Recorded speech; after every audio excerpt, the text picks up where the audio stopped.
Happy morning students. நான் உங்கள் commerce miss. இன்றைக்கி காமர்ஸில் வந்து நம்ம சாப்டர் 10ல் ரிசர்வ் பேங்க் ஆஃப் இந்தியா அதான் பார்க்க போகிறோம். போன கிளாஸில் ஸ்டார்ட் பண்ணோம். ரிசர்வ் பேங்க் இந்தியா வந்து போன கிளாஸில் ஸ்டார்ட் பண்ணோம். லேர்னிங் அப்ஜெக்டிவ்ஸ் பார்த்தோம். Next need for the study on service business அதான் பார்த்தோம். ஓகேயா, அதாவது சர்வீஸ் பிஸ்னஸ் அப்படிங்கிறது என்ன அப்படிங்கிறத பற்றி பார்த்தோம். சர்வீஸ் பிஸ்னஸ்ங்கிற இந்த பேங்க் ஒர்க் எல்லாமே என்னது சர்வீஸ் பிஸ்னஸ் தான். ஓகேயா, இந்த எஜுகேஷனல், மெடிக்கல், ஹாஸ்பிட்டாலிட்டி இது எல்லாமே என்ன ஒர்க்கு தான், சர்வீஸ் ஒர்க் அப்படிங்கிறத கிளாஸில் நம்ம பார்த்தோம். ஓகேயா, இப்போ இன்றைக்கி நம்ம பார்க்க போகிறது பேங்கிங் சர்வீஸ். அதாவது ஓகேயா, பேங்கிங் சர்வீஸ் பார்க்க போகிறோம். ஓகேயா, அதாவது banking service is the nerve center of the industry and commerce in a country. It plays a vital role by providing the money required for their regular functioning and development. The World Bank normally refers to commercial bank. There are many types of banks rendering different types of services. Central bank is the most important one among them.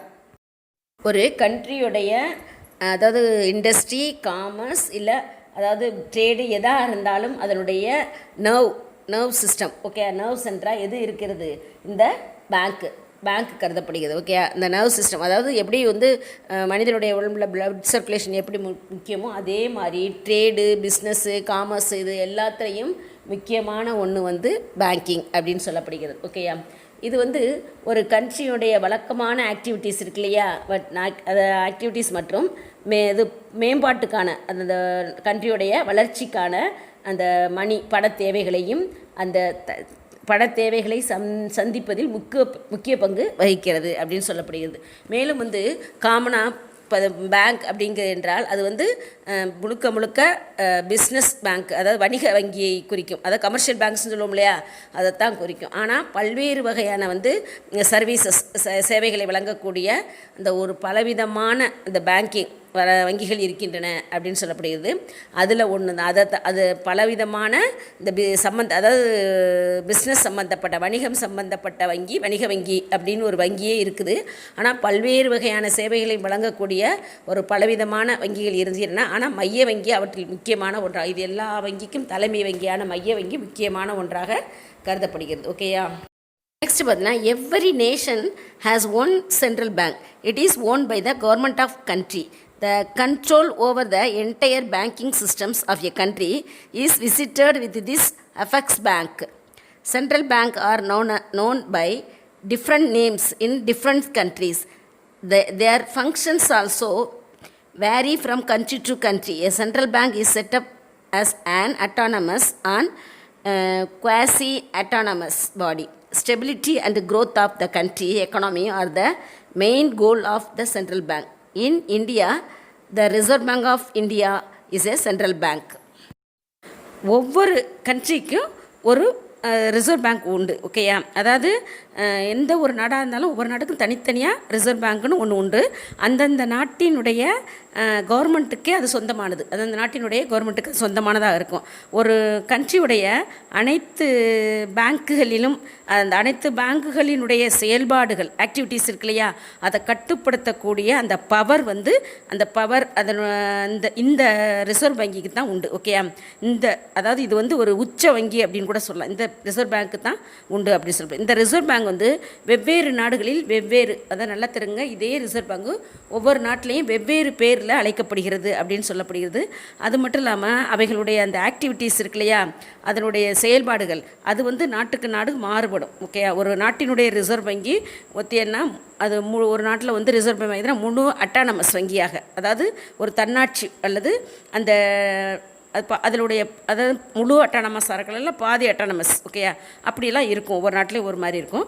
ஒரு நாட்டினுடைய economical stability இருக்கு இல்லையா, நிலைத்தன்மை, அதை வந்து மேம்பாடு அடைவது போன்ற அதெல்லாம் வந்து இந்த ரிசர்வ் பேங்குடைய செயல்பாடுகளில் தான் இருக்குது. ஓகேயா, அதனால் இந்த ரிசர்வ் பேங்கு வந்து முக்கிய நோக்கம் வந்து என்னன்னு பார்த்திங்கன்னா, இதுதான் ஒவ்வொரு நாட்டினுடைய எக்கனாமிக்கல் ஸ்டேஜஸையும் இம்ப்ரூவ் பண்ணணும் அப்படிங்கிறதா இந்த ரிசர்வ் பேங்க்குடைய முக்கிய குறிக்கோள். அது மட்டும் இல்லாமல் இந்தியாவை பொறுத்தவரை இந்தியாவில் வந்து இந்த பேங்க் வந்து ரிசர்வ் பேங்க் ஆஃப் இந்தியா அப்படின்னு அழைக்கப்படுகிறது. ஓகேயா, நம்ம நாட்டை பொறுத்தவரை ரிசர்வ் பேங்க் ஆஃப் இந்தியா என்ற பெயரில் செயல்படுகிறது அப்படின்னு சொல்லலாம். ஓகேயா. பார்த்தீங்கன்னா the historical development of banks in India. Historical development of banks in India அப்படின்னா இந்த இந்தியாவினுடைய பேங்க்ஸ் இருக்கு இல்லையா, அதில் வந்து அதனுடைய ஹிஸ்டாரி வரலாற்று பின்னணி அப்படின்னு சொல்லலாம். ஓகேயா, அது பார்த்திங்கன்னா bank of Hindustan was the first bank in India, established in 1770 and was closed in 1932. அதாவது பேங்க் ஆஃப் ஹிந்துஸ்தான், அதாவது இந்துஸ்தான் அப்படிங்கிற வங்கி தான் 1770 அந்த இயரில் இந்தியாவில் நிறுவப்பட்ட ஃபஸ்ட்டு பேங்க். ஓகேயா, இது வந்து 1770 அதில் வந்து நிறுவப்பட்டுச்சு. ஓகேயா, ஆனால் 1932 இது வந்து இந்த ஹிந்துஸ்தான், அதாவது பேங்க் ஆஃப் ஹிந்துஸ்தான் என்பது மூடப்பட்டது அப்படின்னு சொல்லப்படுகிறது. ஓகேயா, நெக்ஸ்ட் பார்த்தீங்கன்னா the central bank of India was established in 1786 and was also liquidated in 1791.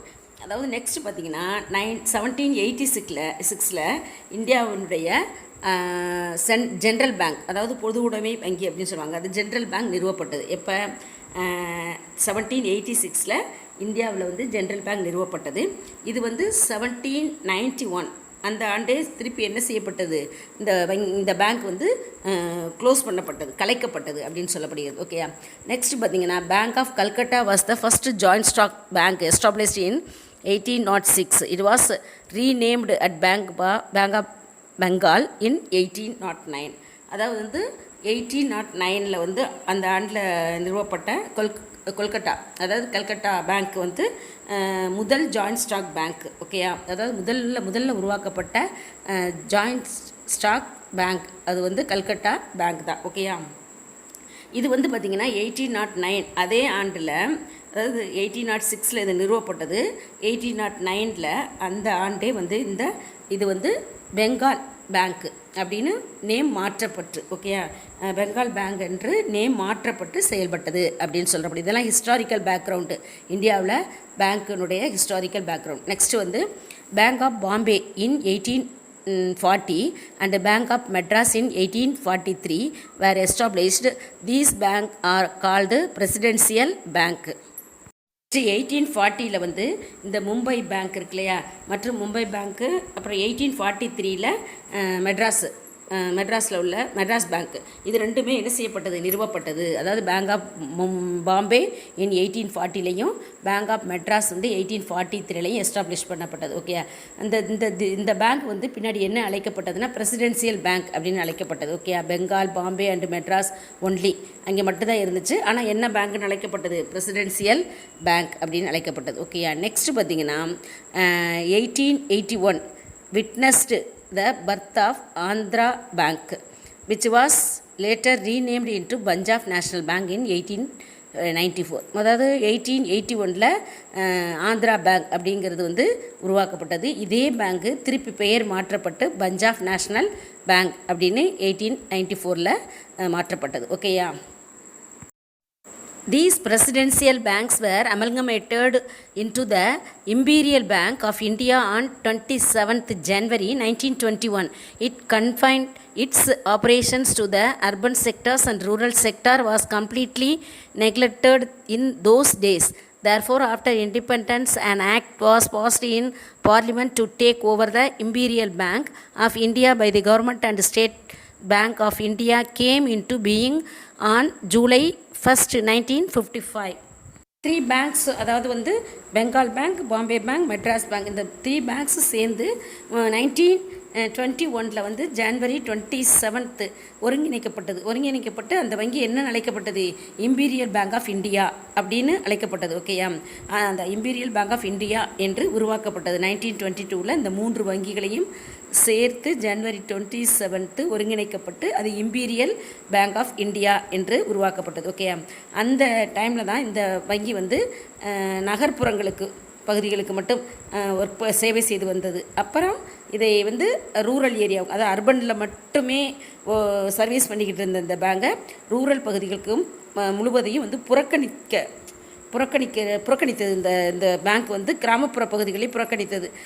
ஆனால் சுதந்திரத்துக்கு பிறகு பார்த்திங்கன்னா இந்த இம்பீரியல் பேங்க் ஆஃப் இந்தியா வந்து அரசுடைமை ஆக்கப்பட்டது, நேஷ்னலைஸ்ட் ஆக்கப்பட்டது. ஓகேயா, நேஷ்னலைஸ்ட் ஆக்கப்பட்டு பார்லிமெண்ட்டில் ஒரு சட்டம் இயற்றப்பட்டு நேஷ்னலைஸ்ட் ஆக்கப்பட்டது என்று ஒரு சட்டம் இயற்றப்பட்டது. ஓகேயா, இந்த இம்பீரியல் பேங்க் ஆஃப் இந்தியா வந்து நேஷ்னலைஸ்ட் ஆக்கப்பட்டு பார்லிமெண்டத்தில் ஒரு சட்டம் இயற்றப்பட்டு அது வந்து ஜூலை 1, 1955 அன்று தான் இது வந்து ஸ்டேட் பேங்க் ஆஃப் இந்தியா என்று உருவாக்கப்பட்டது.